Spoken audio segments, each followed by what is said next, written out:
السلام علیکم دوستو، آج ہم بات کریں گے موجودہ دور میں بے روزگاری کیسے ختم کی جا سکتی ہے۔ دوستو، آج ہم موجودہ ترقی یافتہ دور میں دیکھتے ہیں کہ پڑھا لکھا نوجوان، خواہ وہ لڑکا ہو یا لڑکی ہو، اس کے ذہن میں بس ایک ہی سوچ رہتی ہے، وہ یہ کہ پڑھائی مکمل کر کے ایک اچھی سی نوکری مل جائے تاکہ وہ اپنی زندگی آرام سے گزار سکے۔ آئیے دوستو، آج ہم اسی پر بات کرتے ہیں۔ ویسے دیکھا جائے تو ہر پڑھے لکھے کو نوکری ملنا ناممکن ہے، کیونکہ بچوں میں وہ صلاحیتیں موجود نہیں ہوتی جو کہ ایک کمپنی کو یا کسی بھی ادارے کو درکار ہوتی ہیں۔ کئی سو بچوں میں سے کچھ ہی بچے ایسے ہوتے ہیں جو ان کمپنیوں یا اداروں کی طے شدہ شرائط پر کھرے اترتے ہیں۔ ضروری صلاحیتوں کی کمی کی وجہ سے نوجوانوں کو نوکری نہیں ملتی۔ اس کے علاوہ نوجوانوں کو بے روزگار ہونے کی ایک بڑی وجہ یہ بھی ہے کہ ہر سال ملک بھر میں لاکھوں نوجوان اپنی پڑھائی مکمل کرنے کے بعد نوکری کی تلاش میں کئی اداروں کے چکر کاٹتے ہیں، لیکن کمپنیوں میں کوئی بھی نوکری نہیں ملتی اور واپس آ جاتے ہیں، کیونکہ حکومت نوجوانوں کے لیے نوکریاں فراہم کرنے میں ناکام ہو چکی ہے، جس کی وجہ سے ملک بھر میں بے روزگاری بڑھتی جا رہی ہے۔ دوستو، نوجوانوں کے پاس کوئی کام نہ ہونے کی وجہ سے وہ اپنا وقت ضائع کر رہے ہیں۔ وہیں کچھ نوجوان منشیات کی عادت میں مبتلا ہو کر جرائم کا ارتکاب بھی کر رہے ہیں، جس کی وجہ سے ملک بھر میں جرائم و حادثات کا عروج ہے۔ اس کے برعکس تجارت ایک ایسا واحد راستہ ہے جس کے ذریعے ہم ملک بھر کے نوجوانوں میں بڑھنے والی بے روزگاری اور جرائم کو روک سکتے ہیں۔ عالمی وبا کورونا وائرس کووڈ-19 کے بعد سے تو کئی بڑی بڑی کمپنیوں نے اپنے ملازمین کی تعداد میں کمی کر دی ہے۔ اسی کے تحت نوجوانوں کو نئے زمانے کے حالات اور تقاضوں کے مطابق اپنے آپ کو ڈھالنا ضروری ہے۔ ایسے میں نوجوان اپنے ذوق اور صلاحیت کے مطابق چھوٹے پیمانے ہی پر کیوں نہ اپنا کاروبار شروع کر سکتے ہیں۔ اس لیے ہمیں چاہیے کہ ہم نوجوانوں کو کاروبار کی اہمیت اور اس کے فائدے کے بارے میں بتائیں اور انہیں نوکری کے بجائے کاروبار کرنے کی صلاح دیں، کیونکہ کاروبار کے ذریعے کسی کا نوکر بننے کے بجائے کوئی بھی اپنے کاروبار کا مالک ہوتا ہے۔ اس مضامین کے ذریعے آپ کو نوکری کے بجائے تجارت کے فائدے، اسلام میں تجارت کی اہمیت اور تجارت کے ذریعے انسانیت کی خدمت کیسے کی جا سکتی ہے کے بارے میں بتانے کی کوشش کریں گے۔ دوستو، نوکری گھر سے دفتر تک محدود ہے۔ کسی بھی ملٹی نیشنل کمپنی میں یا کسی اور ادارے میں نوکری کرنے پر ہو سکتا ہے کہ آپ کو ٹھیک تنخواہ مل جائے، مگر آپ کو آپ کے اس ادارے میں صرف ایک آلہ کی طرح استعمال کیا جاتا ہے۔ وہاں آپ کے کام کرنے کا وقت مقرر ہوتا ہے، ورنہ آپ کو آپ کے باس کی ڈانٹ کھانی پڑتی ہے یا آپ کی نوکری خطرے میں پڑ سکتی ہے۔ اس کے علاوہ آپ اس ادارے میں جہاں آپ ملازمت کرتے ہیں وہاں اپنے دل یا اپنے من سے کچھ بھی کام نہیں کر سکتے، بس آپ کو وہی کام کرنا ہوتا ہے جو آپ کو آپ کے باس کی جانب سے دیا گیا یا کہا گیا ہو۔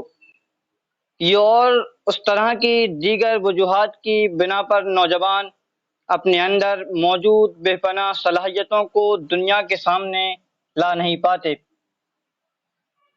دوستو، کیونکہ ان کے اوپر اس ادارے کی جانب سے کچھ تہدیدات لگی ہوتی ہیں، جس کی وجہ سے وہ ڈپریشن کا شکار ہو جاتے ہیں، اور اگر نوکری کے بعد وہ کچھ اپنی جانب سے کرنا بھی چاہیں تو ان کو وقت اجازت نہیں دیتا، کیونکہ عموماً دیکھا جاتا ہے کہ کمپنیوں میں کام کرنے کا وقت 8 گھنٹے مقرر ہوتا ہے اور بعض کمپنیوں یا اداروں میں یہی وقت 9 یا 10 گھنٹے ہوتا ہے۔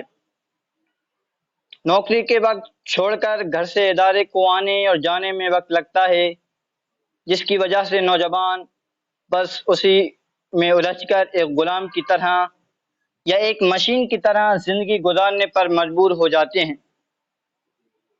دوستو، کاروبار ایک وسیع دنیا ہے وہیں کاروبار نوکری سے بالکل مختلف ہیں۔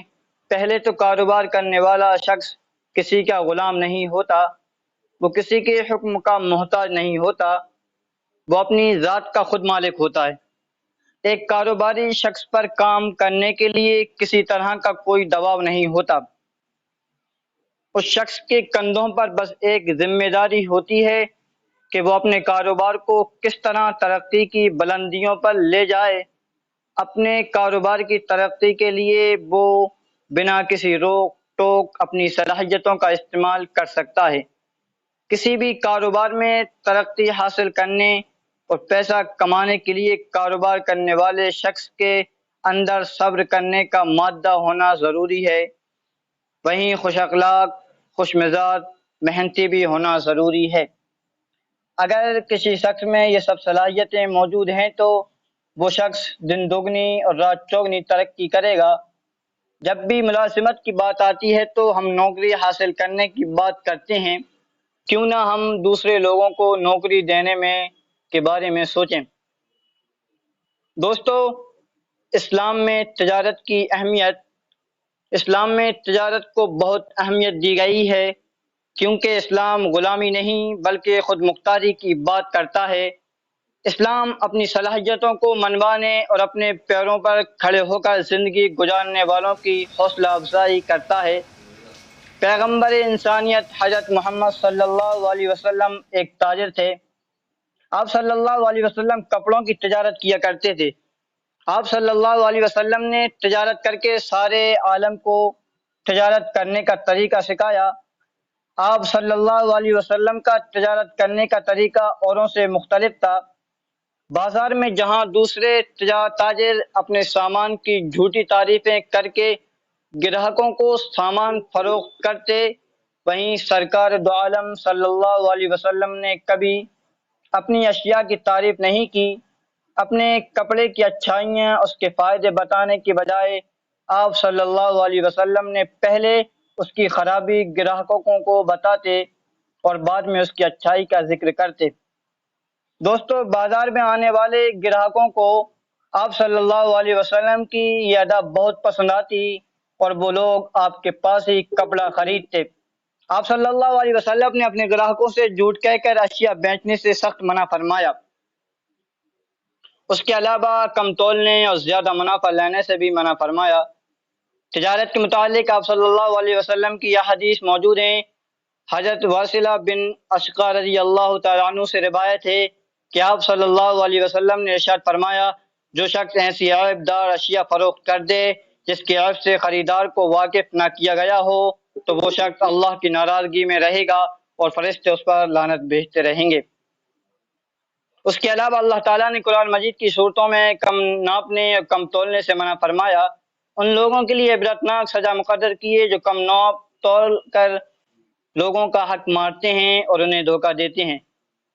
قرآن مجید کی سورت المطففین میں اللہ تعالیٰ کا ارشاد ہے، ناپ تول میں کمی کرنے والوں کے لیے ویل دوزخ کے ایک کنویں کا نام ہے۔ یہ وہ لوگ ہیں جب دوسروں سے ناپ کر لیتے ہیں تو پورا لیتے ہیں، لیکن جب ان کو ناپ یا تول کر دیتے ہیں تو کم دیتے ہیں۔ کہ یہ لوگ اتنا بھی نہیں خیال کرتے ہیں کہ ان کا انجام کیا ہوگا۔ دوستو، آج کی ویڈیو کا اختتام ہم یہیں پر کرتے ہیں۔ ویڈیو پسند آئی ہو تو لائک، کمنٹ، شیئر ضرور کریں اور سبسکرائب کرنا نہ بھولیں۔ جلد ملیں گے انشاءاللہ نئی ویڈیو کے ساتھ۔